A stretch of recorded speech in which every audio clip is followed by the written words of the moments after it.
का टॉपिक है internet of change to change. अब इसमें देखो इसमें ये टॉपिक आप मेंशन कर सकते हो, ठीक है, जैसे इंटरनेट, सोशल मीडिया, इससे रिलेटेड सोशल मीडिया इससे रिलेटेड कई सारे टॉपिक्स आपके होते हैं।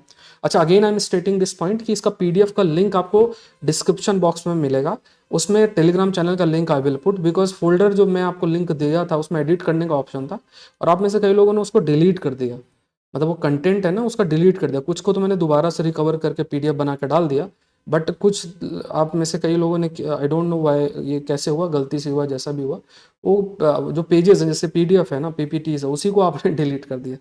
तो ये थोड़ा सा दूसरों के लिए थोड़ा सा मुश्किल हो जाएगा, तो मैं डायरेक्ट आपको जैसा पहले आई यूज टू शेयर, तो वो डायरेक्ट आपको सौरभ पांडा अकेडमी टेलीग्राम चैनल पे डायरेक्टली जो पीडीएफ है वो आपको मिल जाएगा, ठीक है, सेशन के तुरंत बाद आपको मिल जाएगा। यूआई इस चैनल को आपको जरूर से सब्सक्राइब करना है। इसके अलावा प्रीलिम्स बूस्टर सीरीज जो सुबह 7 बजे आती है, मंडे टू फ्राइडे होती है, उसको बिल्कुल आप मिस मत करो, क्योंकि 8 टॉपिक दिन के होते हैं, 8 इंटू 5 40, 40 इंटू 4 160 इंटू 15 मल्टीप्लाई करो तो 1500-1600 टॉपिक्स आपके 1.5 साल के अंदर हो जाते हैं, जो कि ह्यूज नंबर है, डिफरेंट डिफरेंट एरियाज के अंदर जो भी प्रश्न आते हैं, ठीक है। ये थोड़ा सा आप लोग देखो, तो ये सब इसी के अंदर आ रहा है, इसी चैनल के अंदर चीजें। Is the internet as we know it going to change, क्या ये चेंज हो सकता है, इंटरनेट टू चेंज। अब इसमें देखो इसमें क्या बात बोली गई है, पहले कंटेक्स्ट समझो। जैसे मान लो आपने कोई पोस्ट डाला सोशल मीडिया के अंदर, सोशल मीडिया के अंदर अगर आपने कोई पोस्ट डाला तो आपको लाइबल किया जाएगा। जहां पे मतलब जहां पे मान लो ट्विटर पे आपने कुछ कुछ भी इधर उधर की चीजें डाल दी किसी के प्रति, तो आप पर केस होगा, ट्विटर पे नहीं होगा। क्यों? ट्विटर क्या कहता है कि हम उस इंफॉर्मेशन के पब्लिशर नहीं है। जैसे मान लो एक किताब लिखी जाती है, तो किताब जो लिखी जाएगी तो इवन जो किताब जिसने पब्लिश की है उसको लायबल किया जा सकता है, उसके ऊपर केस हो सकता है। लेकिन ये क्या कहते हैं कि हम जो है इंफॉर्मेशन के पब्लिशर नहीं है, हम इंटरमीडिएटरी हैं जो कि दो लोगों को कनेक्ट कर रहे हैं। तो ये क्या है, ये जो आर्गुमेंट है, ये बड़े बड़े जो सोशल मीडिया प्लेटफॉर्म्स हैं उनको एक प्रकार का आप कह सकते हो कि एक प्रकार का जो है उनको प्रोटेक्शन देता है। लेकिन आप देखो कि आज के समय सोशल मीडिया का बहुत गलत भी इस्तेमाल हो रहा है। लोग कैसे कैसे पोस्ट डाल के या फिर कुछ लोगों को ब्लैकमेल करना, कॉल कर देना, वीडियो कॉल, फिर कुछ रिकॉर्ड कर लेना, ऐसी चीज़ किसी के प्रति कुछ भी फेक इन्फॉर्मेशन स्प्रेड कर देना।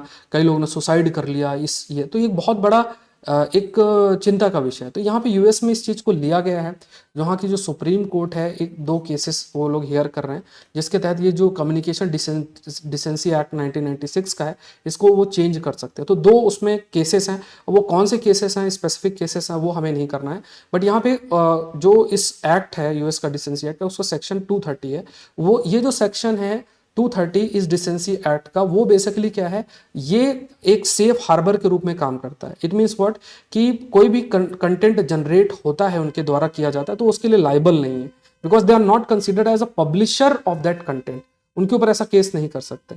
लेकिन यहाँ पे जो मतलब यहाँ पे क्या है कि अगर ये क्यों कहा जा रहा है इंटरनेट चेंज होगा, तो यहाँ पे जो ये दो केसेस हैं, इन केसेस को सुनकर यूएस की जो सुप्रीम कोर्ट है वो ये कह सकती है या आप हाईलाइट कर सकते हैं कि देखो आप भी इस इंफॉर्मेशन या जो भी ऐसी कंटेंट आ रहा है उसके लिए आप लायबल हो, तो फिर लॉ उनके खिलाफ भी केस, जो कंपनी है वो भी लायबल हो सकते हैं अगर किसी प्रकार का क्राइम या कोई उसकी वजह से सुसाइड कर रहा है या क्राइम पर्पस के लिए जो है वो इस्तेमाल किया जा रहा है। तो फिर इन कंपनीज को प्रयास करना पड़ेगा कि ऐसा कंटेंट बिल्कुल भी पब्लिश ना हो। सो टेक कंपनीज कह भी क्या रही हैं कि देखो हम जो है जैसे जो भी कंपनीज हैं वो इनका ये कहना है कि सेक्शन 230 को चेंज मत करो, क्योंकि इसका बहुत ह्यूज इम्पैक्ट इंटरनेट पे होगा। क्योंकि फिर हम मान लो फिर अगर ये होगा जिसमें कंपनीज ही बहुत लायबल है, तो फिर बहुत ही कम लोग पार्टिसिपेट कर पाएंगे, क्योंकि जो रिस्ट्रिक्शंस हैं वो बहुत अधिक बढ़ सकती हैं, ये पॉसिबिलिटी आपकी हो सकती है। क्योंकि उनका ये कहना है कि इतना सारा कंटेंट है, उसको हम कैसे ऐसा फिल्टर आउट करें कि इंपॉर्टेंट है, रिफ्लेक्ट हो, it's very difficult for them. Although जो प्रयास है टेक्नोलॉजिकल सॉल्यूशन है उसकी तरफ वो प्रोसीड करना चाहते हैं।